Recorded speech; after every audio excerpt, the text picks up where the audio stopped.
Every time a bell rings, an angel gets its wings. That's from one of those movies, a great movie. I got a card on the wall from Joe and Jill. That's for donating to the DNC. This card over here, I donated to the Carter Foundation years ago. Only $100. Jimmy and Rosalind Carter.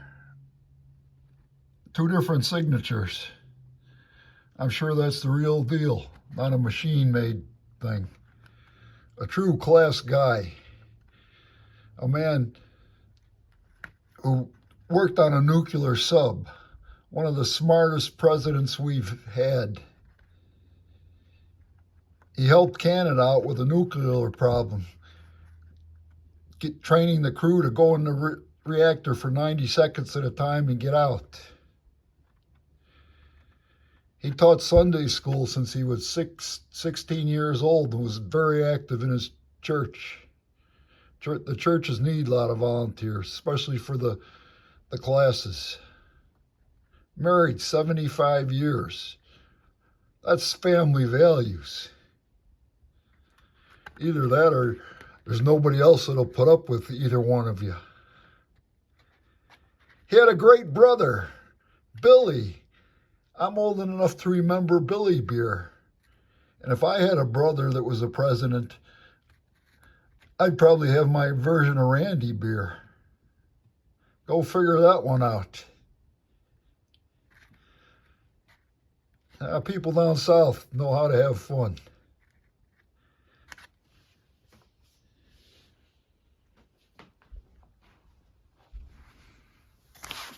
This book here was published in 2005. Our Endangered Values, America's Moral Crisis. What's the back say? Americans cherish the greatness of our homeland, but many do not realize how extensive and profound the transformations are now taking place in our nation's basic moral values and political philosophies. Our people have been justifiably proud. I just lost my place. To preserve peace for ourselves and others, promote economic and social justice, raise high the banner of human rights, protect the quality of the environment, alleviate human suffering, and cooperate with other people to reach these goals. We have learned the value of providing our citizens with accurate information and treating dissenting voices with respect. Most of our political leaders have attempted to control deficit spending, preserve the separation of church and state, and protect civil liberties and personal privacies. All these are historic commitments now being challenged. This was written in 2005.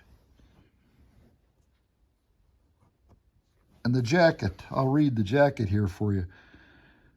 President Carter has written importantly about the spiritual life and faith in living faith. A huge bestseller, he recounted the value and experience that shaped his personal and political life.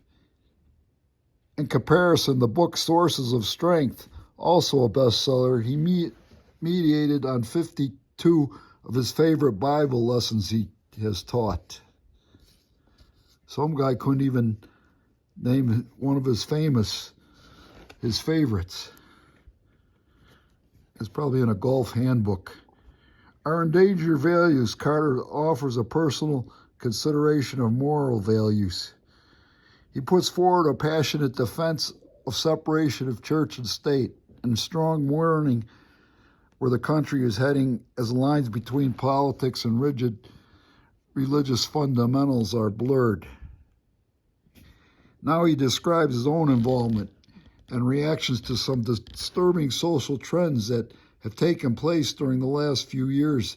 These changes involved both religious and political worlds as they increasingly become intertwined, and including some of the most crucial and controversial issues of the day, frequently encapsulated under moral values. Many of these matters are under fierce debate. They include preemptive war, women's rights, terrorism, civil liberties, homosexuality, abortion, the death penalty, science, religion, environmental degradation, nuclear arsenals, America's global image, fundamentalism, and melding of religion and politics.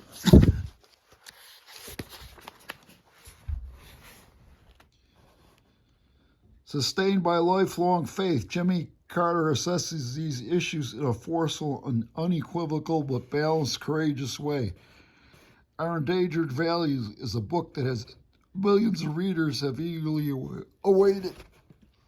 Jimmy Carter was born in Plains, Georgia, and served as the 39th President of the United States. After his service, he and his wife, Rosalind, founded the Carter Center, a nonprofit organization that prevents and resolves conflicts, enhances freedoms and democracies, and improves health around the world.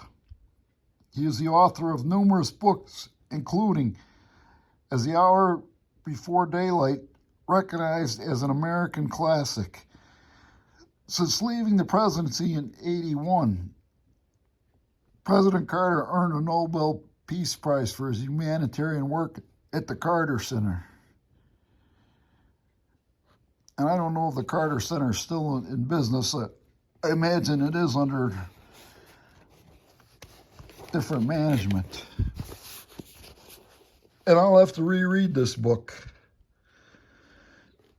Maybe some of his intelligence will rub off on me. God bless America. And the Heavenly Choir's got a new singer.